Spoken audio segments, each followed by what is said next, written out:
This free step-by-step video comes to you directly from Haynes, creators of the world's best repair manuals.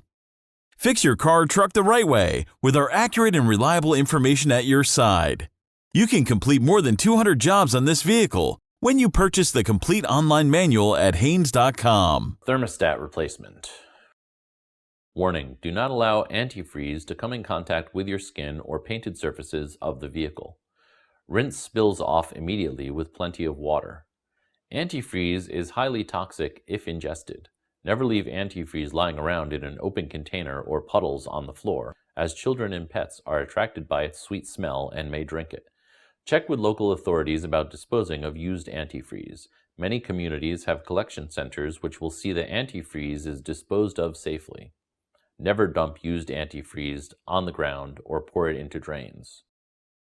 The engine must be completely cool when this procedure is performed. Open the door and pull the hood release lever located just above the driver's side kick panel.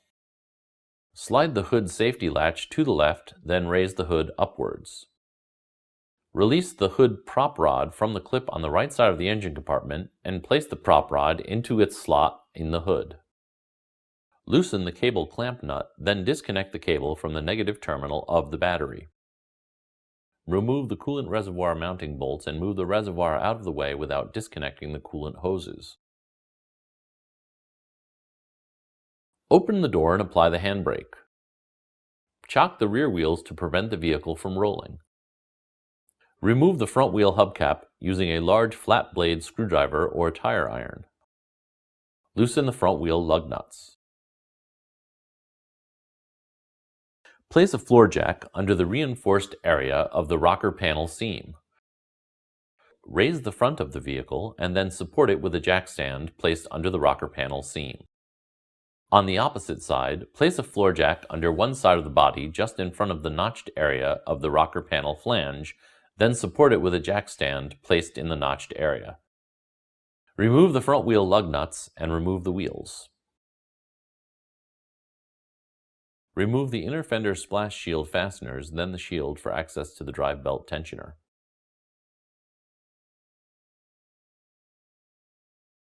Place a wrench on the tensioner pulley center bolt and rotate it counterclockwise until the belt can be slipped off the pulleys. Remove the belt and slowly release the tensioner. Damage to the tensioner or possible injury can occur if the tensioner snaps or springs back into place without the belt. Remove the belt from the pulleys.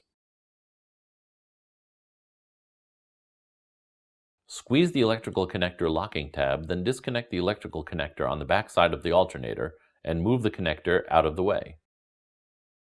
Use a small blade screwdriver to release the locking tabs of the plastic cover, then flip back the protective plastic cover for the positive terminal. Remove the battery positive cable nut, then detach the cable from the alternator. Remove the alternator harness bracket bolt, the engine harness bracket bolt, then disconnect the electrical connector to the coolant temperature sensor and move the harness out of the way. Remove the oil dipstick from the tube. Loosen the alternator upper and lower mounting fasteners.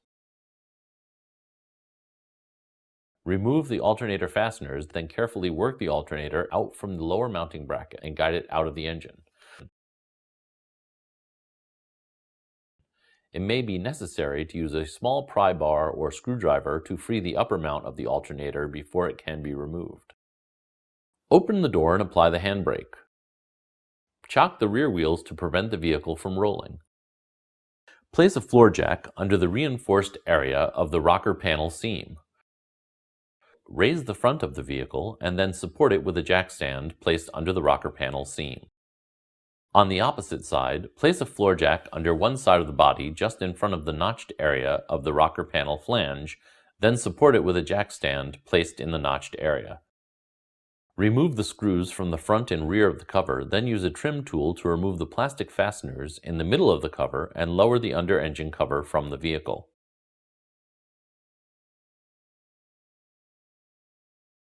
Place a small section of hose on the radiator drain valve. Move a large container under the radiator drain to catch the coolant. Open the drain fitting. It may be necessary to use a pair of pliers to open it. Allow time for the coolant to drain completely. While the coolant is draining, check the condition of the radiator hoses, heater hoses, and clamps. Replace any damaged clamps or hoses. Once the system has drained completely, close the valve and remove the hose from the drain. Then remove the drain pan. Using pliers, disconnect the radiator hose clamp. Using pliers, carefully remove the hose from the thermostat housing. Replace any damaged clamps or hoses. Remove the thermostat housing mounting nuts and remove the thermostat housing. Before removing the thermostat, note the location of the jiggle pin. It must be oriented in the same location. Then remove the thermostat. Use a rag saturated in brake cleaner to clean the cooling adapter housing of any debris. Use a rag saturated in brake cleaner to clean the housing of any debris. Install a new thermostat O-ring seal to the thermostat. Lubricate the new seal with clean coolant. Install the thermostat, spring end first, into the cooling adapter housing. Make sure the air relief valve or jiggle pin is in the 12 o'clock position.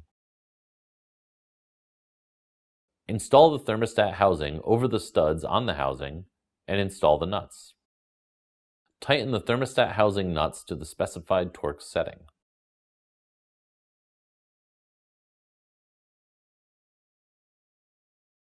Reconnect the hoses, secure the clamps, and clean the area if necessary.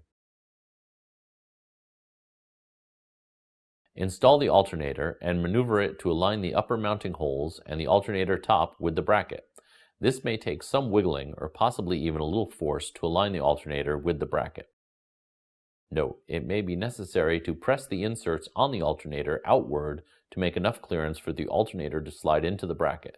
This can be done using a small hammer to tap the insert outwards.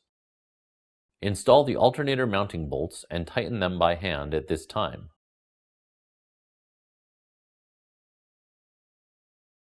Tighten the alternator mounting bolts to the specified torque setting.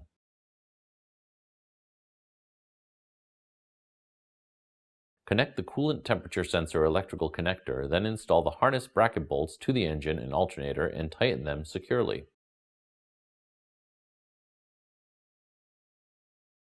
Move the coolant recovery bottle out of the way, then connect the battery positive cable to the alternator and install the nut. Connect the harness electrical connector to the alternator, making sure it clicks into place. An audible click can be heard when the safety lock connector is locked into place. Tighten the nut securely, then secure the protective plastic cover over the positive terminal. Reinsert the dipstick into the tube. Starting from above, install the drive belt over the pulleys. Working from below, slip the drive belt over the lower pulleys, then rotate the tensioner and make sure the belt fits properly into all of the pulley grooves. It must be completely engaged before allowing the tensioner to rotate back into place and removing the wrench. Reinstall the inner fender splash shield.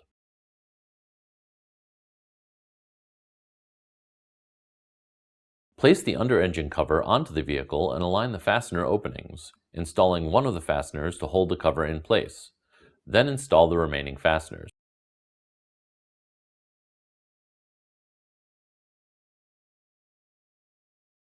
Tighten fasteners securely.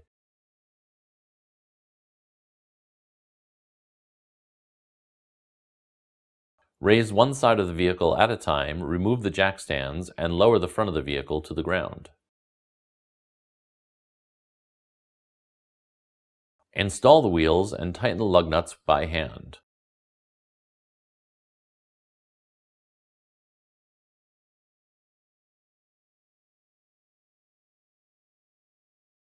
Raise one side of the vehicle at a time, remove the jack stands, and lower the front of the vehicle to the ground.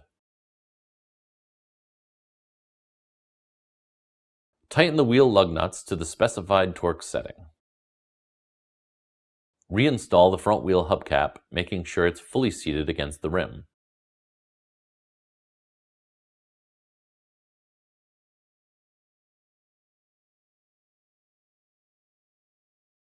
Reinstall the coolant reservoir and tighten the mounting bolts securely. Connect the negative cable to the negative terminal of the battery. Tighten the cable nut securely. Unscrew the expansion tank cap. Place a funnel into the expansion tank opening, then slowly add the correct type of new coolant to the coolant reservoir until the level is at the full mark. Install the expansion tank cap and tighten it securely. Start and run the engine outside or in a well-ventilated garage. Turn the heater control knob to the max heat position. Allow the engine to idle for 1 minute, then increase the RPMs to 2500 for 30 seconds. Turn the engine off and let it cool for 1 minute. While the engine is still sufficiently cool, unscrew the expansion tank cap and top up the coolant reservoir with coolant until the level is slightly below the full low mark. Install the expansion tank cap and tighten it securely. Start and run the engine again until it reaches normal operating temperature. The thermostat will open and the upper radiator hose will become hot. The fans will cycle on and then off. Rev the engine to 2500 RPM for 30 seconds, then bring the engine to idle for 30 seconds. Turn the engine off and let it cool completely. Open the cap from the coolant reservoir and add more coolant mixture to bring the level slightly above the full low mark with the engine cool. Reinstall the expansion tank cap and tighten it securely. Start and run the engine in a well-ventilated area. Turn the heater knob to max and make sure that hot air comes from the heating ducts. This is a good indication that all air has been purged from the cooling system. Keep a close watch on the coolant level and the various coolant system hoses during the next few miles of driving to check for any coolant leaks. Add more coolant as necessary.